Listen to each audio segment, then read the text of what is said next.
کہ جن کو ہم غیر مسلم سمجھ رہے ہیں وہ اسلامی طریقے اختیار کریں.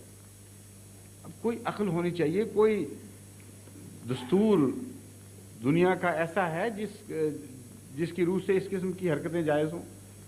کوئی انسانی قدر ایسی ہے جس کے پیمانے پر ان حرکتوں کو آپ ناپیں اور کہیں کہ ہاں ٹھیک بیٹھتی ہیں؟ واقعہ جو ہو رہا ہے وہ عام مسلمانوں کو پتہ ہی نہیں کہ ہو کیا رہا ہے. انہوں نے ہمیں غیر مسلم کیوں قرار دیا؟ وہ تو پہلے سے کہہ رہے تھے غیر مسلم. سارے علماء سب کہہ رہے تھے جو دین کا علم رکھنے والے ہیں وہ غیر مسلم تو ہمیں شروع سے کہتے چلے آ رہے ہیں. حکومت سے کیوں کہلوایا؟ اس اسمبلی سے کیوں کہلوایا جس میں اکثر مسلمان ممبروں کو پتہ ہی نہیں تھا اسلام کیا ہوتا ہے؟ کوئی سیاسی سازش ہے، کوئی دینی بات ہی نہیں. کیونکہ دین کے نمائندہ تو علماء ہیں، ان کا کہنا کافی تھا. انہوں نے کہا غیر مسلم ہیں، سب کو مان لینا چاہیے تھا یا مان لیتے ہوں گے، لیکن ان کو حکومت کی مجبوری کیوں پیش آئی؟ ایک سیاسی فیصلہ تھا، ایک سازش تھی. میں بتاتا ہوں کس طرح وہ آگے چلی ہے. اس کے نتیجے میں وہ یہ چاہتے تھے کہ قوانین بنا کر مسلمانوں ان کے اوپر ایسی سختی کی جائے کہ عام مسلمان جو ان کی باتیں سن کر احمدی ہوتے چلے جا رہے ہیں ان کے لیے ایک بھیانک دیوار کھڑی ہو جائے، ایک خطرہ پیدا کر دیا جائے کہ پہلے تو ہم برداشت کر لیتے تھے کسی حد تک، اب حکومت تمہیں پکڑے گی اگر تم احمدی ہو گئے. اور حکومت نے اعلان کر دیا کہ غیر مسلم ہیں تو عوام الناس بھی اور جو مذہب کا براہ راست علم نہیں رکھتے وہ کہیں گے اب تو بڑی بڑی بات ہو گئی ہے، حکومت نے کہہ دیا غیر مسلم ہوں گے. یہ کیا انہوں نے، بڑی اونچی دیوار بنا دی، لیبل لگا دیا کہ اب احمدی قانون کے نزدیک بھی غیر مسلم ہیں، لیکن احمدی پھر بھی ہوتے رہے. بلکہ اس کثرت سے ہونے شروع ہوئے کہ مارشل لا کے ابتدائی زمانہ میں ایک ان کے جرنیل تھے جنرل چشتی، انہوں نے آزاد کشمیر میں ایک بیان دیا اور وہ اخباروں میں چھپا. اس بیان میں انہوں نے ایک سوال کرنے والے کے سوال کے جواب میں یہ کہا کہ حکومت نے سارے میز لیے کہ جماعت احمدیہ کی اشاعت رک جائے اور دوسرے لوگ احمدی ہونا بند کر دیں جو قانونی ذرائع تھے. لیکن نتیجہ یہ نکلا ہے کہ جب سے یہ قانون 74 میں پاس ہوا ہے اس وقت سے اب تک ان کی افزائش 10% بذریعہ تبلیغ ہو چکی ہے. یعنی ان کی تعداد میں 2-3 سال کے اندر 10% کا اضافہ ہوا ہے ہماری رپورٹوں کے مطابق ان کی تبلیغ کے ذریعے. اب یہ شکل پیدا ہوئی جو ان کے اس اقدام کی پوری شکست کا اعلان تھا. اگر تم یہ سمجھتے ہو کہ غیر مسلم حکومت کے کہہ دینے سے لوگ رک جائیں گے یا اپنی عقل سے کام نہیں لیں گے، حکومت کی عقل سے کام لیں گے، یہ تو نہیں ہو سکتا. اس کے نتیجے میں اسکیمیں بنائی گئیں کہ اب زیادہ سختی کی جائے، زیادہ شدت اختیار کی جائے ظلم میں. اور ایک فیصلہ یہ کیا گیا جو آرڈیننس ہے 84 کا، اس کی روح یہ ہے کہ یہ بحث نہیں ہے کہ ہم ان کو غیر مسلم سمجھتے ہیں. بحث اب یہ ہے کہ جو ہم سمجھتے ہیں وہ یہ بن کے دکھائیں، اور اگر وہ یہ نہیں بنیں گے تو ہم ان کو ماریں گے.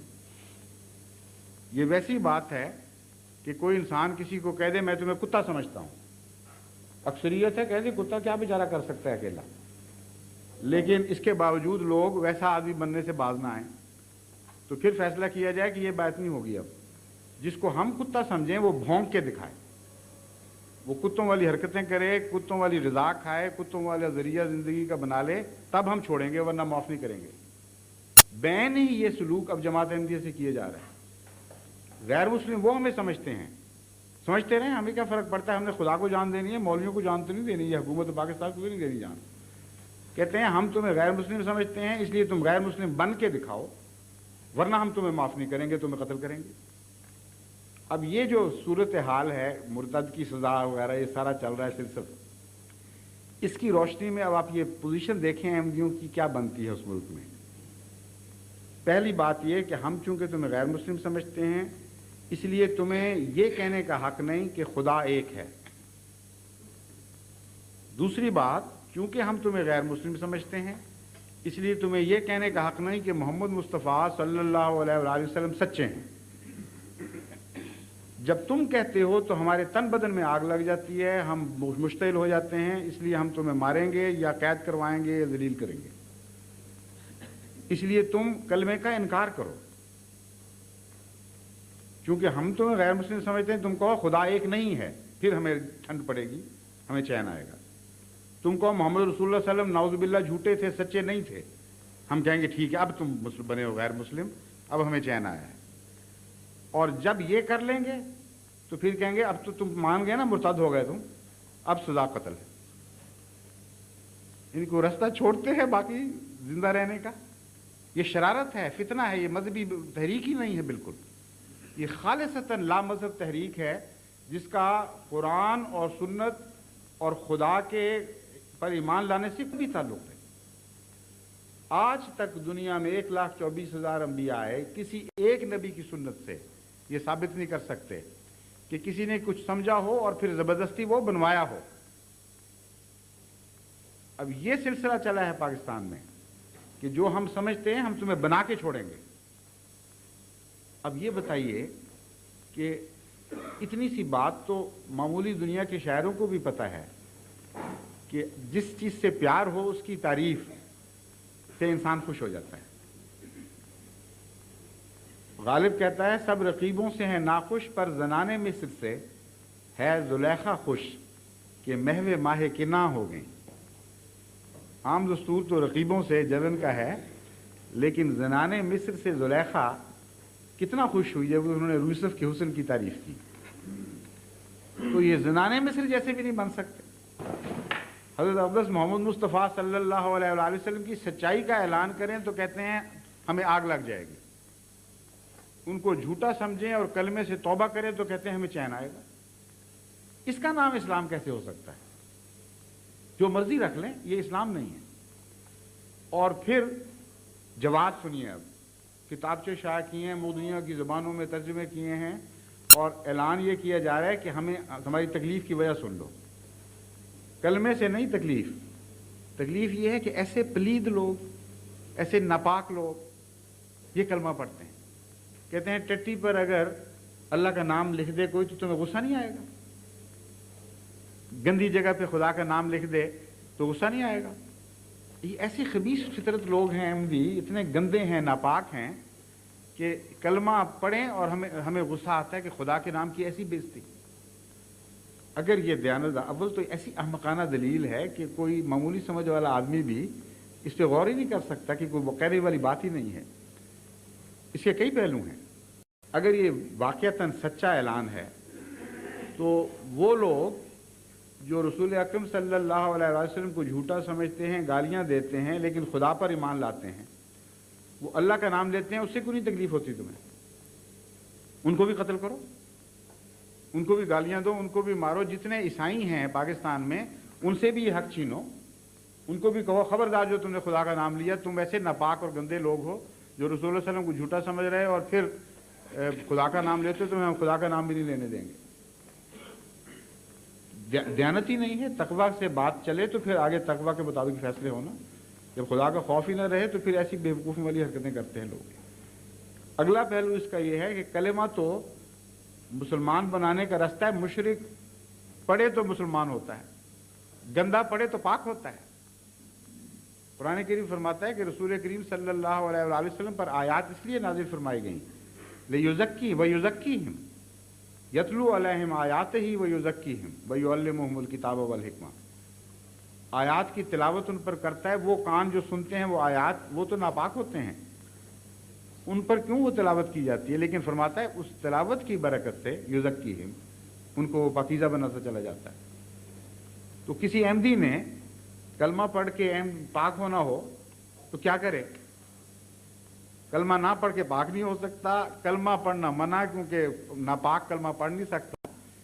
یعنی اسلام کا رستہ ہی بند کر دیا احمدیوں کے لیے کلیتاً۔ کسی پہلو سے عقل کا شائبہ بھی نہیں ان کے اس طریقہ کار میں۔ آگے سنیے ایک اور دلیل، کہتے ہیں ایک اور بات یہ ہے کہ بیچ میں سے یہ نہیں پڑھتے، دل میں یہ محمد رسول اللہ کا نام نہیں لیتے بلکہ احمد رسول اللہ کہتے ہیں، مرزا غلام احمد رسول اللہ۔ اور چونکہ اندر سے یہ اور ہیں اس لیے ہمیں ان کو کوئی حق نہیں کہ مسلمانوں کو دھوکہ دیں، بظاہر کلمہ پڑھیں اور اندر سے کہہ رہے ہوں مرزا غلام احمد۔ اول تو یہ کہ اندر انہوں نے کہاں جا کے دیکھا، یعنی خدا دل کہتا ہے میں دلوں میں ہوں، یہ مولوی کہتے ہیں نہیں ہم بھی بیٹھے ہوئے دلوں میں، ہمیں سب کچھ پتہ ہے۔ دوسرے یہ کہ اگر اندر سے اور پڑھتے ہیں مرزا غلام احمد رسول اللہ تو ان کا اپنا دین ہے، پھر تمہیں کہے جائیں گے جہنم میں، پھر کیا فرق پڑتا ہے؟ اور کس کس کو تم روک سکتے ہو اس قسم کی منافقت سے؟ اگر منہ سے کچھ اور کہتا ہے تو جہاں تک انسان کا کام ہے اس کا صرف اتنا حق ہے خدا نے جو دیا ہے کہ اس کے قول کو قبول کر لے اور اس کا معاملہ خدا پر چھوڑے۔ پھر یہ انکویزیشن کی جو تحریک ہے یہ تو اسپین میں عیسائیوں نے ایجاد کی تھی کہ زبردستی اندر سے حال معلوم کرو بیچ میں سے وہ ہے کہ نہیں۔ اسلام نے تو ایسی کوئی تحریک نہیں چلائی، اسلام نے تو اس کے بالکل برعکس فیصلے دیے، اور آن حضرت صلی اللہ علیہ وآلہ وسلم کی سنت سے قطعی طور پر ثابت ہے کہ یہ طریق مردود ہے جو یہ اختیار کر رہے ہیں۔ غور سے سنیے، اب ہمارے متعلق تو ان کے پاس کوئی جواز ہی نہیں یہ کہنے کا کہ ہم اندر سے کچھ اور ہیں۔ بعض کتابیں جماعت کی مختلف مضامین پہ شائع ہوئیں، ان میں جس طرح انہوں نے محاورتاً کہا ان کا قرآن اور ہمارا قرآن اور ان کا دین اور ہمارا دین اور، اس طرح محاورہ ہے انسانی۔ بعض کتابوں میں یہ فکرہ لکھا گیا کہ ان کا کلمہ اور ہمارا کلمہ اور ان کا خدا اور ہمارا خدا اور، بعض مخالفوں سے بحث کرتے ہوئے۔ کیوں آگے وضاحت کی گئی؟ اس لیے کہ وہ خدا سے یہ مراد لیتے ہیں جو خدا کی شان کے خلاف ہے، وہ رسول کے یہ معنی کرتے ہیں جو رسول کی شان کے خلاف ہے، اس لیے عملاً نام چاہے ایک ہی لے رہے ہوں عملاً ان کا رسول جدا ہو جاتا ہے۔ یہ بحث تھی، انہوں نے وہ ٹکڑا اٹھایا اور اس کو کتاب میں لکھ دیا کہ دیکھو جی ثابت ہو گیا، اب تو چور پکڑا گیا۔ اول تو اگر یہ چور پکڑا گیا تو جو پکڑا گیا تھا اس کو مارنا چاہیے تھا، جو کہتا ہے کہ نہیں میں وہ نہیں مان رہا بات، اس کو کیوں مارتے ہو؟ ایک آدمی کی غلطی سے چاہے وہ لیڈر بھی ہو، اگر اس کے ماننے والے وہ بات نہ مانتے ہوں تو تمہارا حق ہے پوچھو کہ اگر تمہارے فلاں لیڈر نے یہ کہا تھا تم کیا مطلب لیتے ہو؟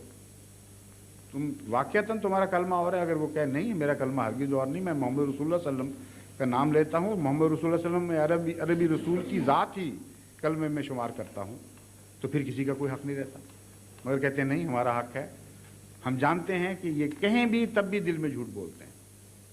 اب سنت نبی سنیے، حضرت صلی اللہ علیہ وآلہ وسلم کے پاس ایک صحابی حاضر ہوئے اور عرض کیا، ایک روایت میں اسامہ بن زید کا نام لیا جاتا ہے، ایک اور روایت میں شاید کسی اور، کہ یا رسول اللہ آج جنگ کے وقت جو کفار سے ہمارا جہاد ہو رہا تھا ایک واقعہ پیش آیا کہ ایک مشرک پہلوان تھا بڑا زبردست، اس سے بہت مجھے زور لگانا پڑا، بڑی محنت کرنی پڑی، آخر میں نے اسے شکست کر